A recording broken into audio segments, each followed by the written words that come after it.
How do you go to the browser settings on the iPhone, right? So if it's your first time on Foxtecc, subscribe right now so you don't miss videos like this one. And there are two parts of this.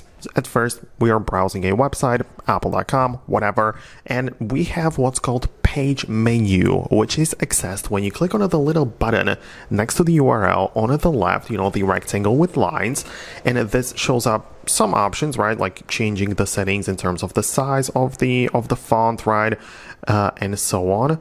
But you can also click on the three dots to expand the view, and this is the page menu which I talked about. And the point is that this is the place where you can make some changes specifically to that web page. So you can see below, you can enable camera access, microphone, location access, request desktop side, pin the tab, or I don't know, printed or whatever, right? So these are the settings, but specifically for this web page for apple.com. But if you want to change some additional settings, we actually have to leave the browser and go to the settings app instead, where we can manage all of the regular stuff. But at the bottom entirely, you can notice the apps menu. From those, you can scroll through, like every single app has its own menu, and Safari is definitely one of them. So you can go in here and find it as such.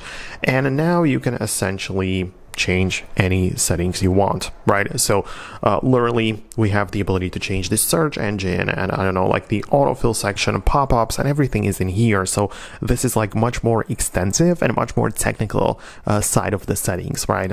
So this is the page where you apply stuff generally for the whole browsing experience, whereas the page menu, which I showed you before, only applied changes to particular websites. So that's what you need to know. Let me know in the comments below if you found this video helpful. Subscribe, and I'll see you in the next uploads.